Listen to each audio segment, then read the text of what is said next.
दोस्तों बहुत सारे ऐसे लोग कमेंट करते हैं कि म्यूचुअल फंड में ज़्यादा रिटर्न नहीं मिलता। सब वीडियो बनाने वाले झूठ बोलते हैं, यहाँ पर रिटर्न नेगेटिव में चला जाता है। बहुत सारे लोगों ने ऐसा कमेंट किया था।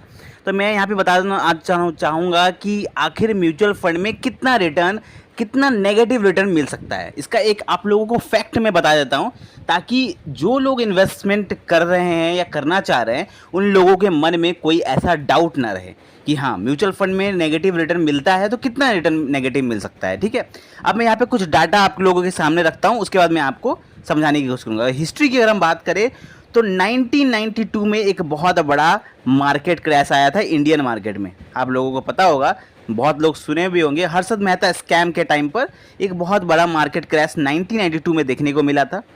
उसके बाद दूसरा जो क्रैश देखने को मिला था वो था 2008 का क्राइसिस। 2008 में जब सेंसेक्स उस समय 20,000 पॉइंट पे चल रहा था, उसके बाद वो ड्रॉप होके 9,716 पॉइंट पे चला गया था, बहुत ही ज़्यादा नीचे चला गया था। ठीक है, फिर एक और क्रैश देखने को मिला था, वो था 2015-16 के बीच में, जब शेयर मार्केट 26% तक क्रैश हो गया था। ठीक है, उसके बाद अगर आप लोगों को 2015-16 का याद नहीं है तो 2020 का ज़रूर बहुत सारे लोगों को याद होगा, क्योंकि 2020 में जब कोरोना क्राइसिस आया था तब उस समय सेंसेक्स 42,000 के आसपास था। 42,000 से ड्रॉप होके 28,000 पे चला गया था कोरोना काल में, क्योंकि कोरोना काल में बहुत भयंकर मार्केट क्राइसिस हुआ था। फिलहाल लेकिन अगर हम अभी का सेंसेक्स देखा जाए तो 71,000 के ऊपर चल रहा है फिलहाल का सेंसेक्स। तो सोचिए मार्केट कहाँ से कहाँ चल जाता है। अगर मैं खुद अपना पोर्टफोलियो की बात करूँ, म्यूचुअल फंड की, स्टॉक मार्केट की मैं बात नहीं कर रहा, म्यूचुअल फंड मार्केट की अगर हम बात करें तो मेरा खुद का पोर्टफोलियो 25% डाउन चला गया था। 25% डाउन चला गया था मेरा। स्टॉक मार्केट का पोर्टफोलियो की मैं बात नहीं कर रहा, म्यूचुअल फंड की मैं बात कर रहा हूँ। मतलब मैंने जितना पैसा मेरे पोर्टफोलियो में था उसका 25% नीचे चला गया था, लेकिन मैंने वहां पर पेशेंस बनाए रखा और उस समय मैंने ना तो पैसा निकाला और ना मैंने एसआईपी स्टॉप किया। उसके कारण आज या उसके बाद मुझे जहां पे मेरा 25% डाउन चला गया था मार्केट, वहां पे मुझे 200% अप भी मुझे देखने को मिला था। ठीक है, तो यहां पर मैं कुछ पुराने फंड्स का भी एग्जांपल आप लोगों को देता हूं, ठीक है, ताकि आप लोगों को और क्लियर समझ में आ जाए। मैं कुछ पुराना फंड आपको बताना चाहूंगा, क्राइसिस में उन्होंने कैसा बिहेव किया था वो मैं आपको बताना चाहूंगा। अगर मैं Tata large and mid cap fund की बात करूं, पुराना फंड है, 1995 से चल रहा है। ठीक है, 1995, सोचिए कितना पुराना फंड है।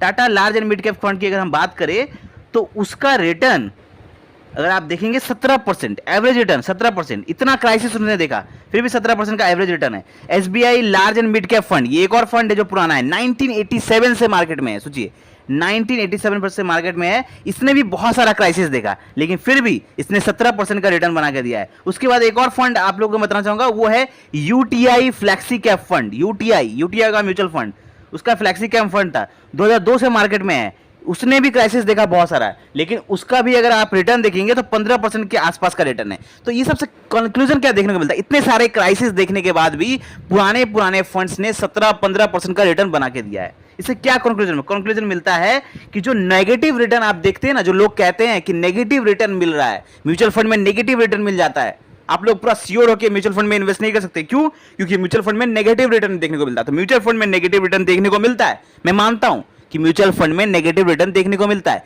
लेकिन शॉर्ट पीरियड ऑफ टाइम के लिए मिलता है। मतलब अगर कोई मार्केट क्राइसिस हो गया, कोई अनकंडीशनल मार्केट बिहेवियर हो गया, कोई यहां पर न्यूज फैल गया नेगेटिव, तो शेयर मार्केट डाउन जाता है और शेयर मार्केट डाउन जाने के कारण म्यूचुअल फंड भी आपका नेगेटिव चला जाता है। किसी किसी केस में थोड़ा ज्यादा आ जाता है, 20% 25% से कोरोना काल में चला गया था, लेकिन वहां से जब मार्केट रिकवर करता है तो वहां पर आपका पोर्टफोलियो जो 25% नीचे जाता है, वो बाद में जाके आपका 100-200% ऊपर भी जाता है।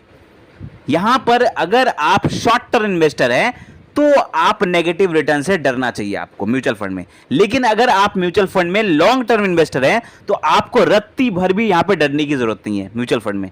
क्यों? क्योंकि म्यूचुअल फंड में मार्केट जब रिकवर करता है तो उसके बाद आपका रिटर्न भी बहुत बढ़िया बनता है। अगर आप मार्केट में बने रहते हैं, पैसा नहीं निकालते और लॉन्ग टर्म इन्वेस्ट में बने रहते हैं, तो आपको बहुत अच्छा पैसा देखने को मिलता है, पैसा कंपाउंड होता है और मोटा पैसा आपको बनता है। इसलिए मैं हमेशा रेकमेंड करता हूं कि म्यूचुअल फंड के मार्केट में जितना हो सके लॉन्ग टर्म इन्वेस्टर बने, शॉर्ट टर्म इन्वेस्टर ना बने। क्योंकि मैं हमेशा कहता हूं कि म्यूचुअल फंड एक ऐसा टेस्ट क्रिकेट मैच है, T20 नहीं, टेस्ट क्रिकेट मैच है, जिसकी पिच पर आप जितना ज़्यादा देर तक टिके रहेंगे, पैसा बनाने के, रन बनाने के चांसेस उतने ही ज़्यादा है। तो आई होप मैं आप लोगों को समझाना चाहता हूं, आप लोग समझ गए होंगे। फिर भी कोई मन में अगर डाउट रह गया तो आप लोग कमेंट कर सकते हैं। मिलते हैं कल एक नए फाइनेंशियल वीडियो के साथ। थैंक यू, धन्यवाद, जय हिंद।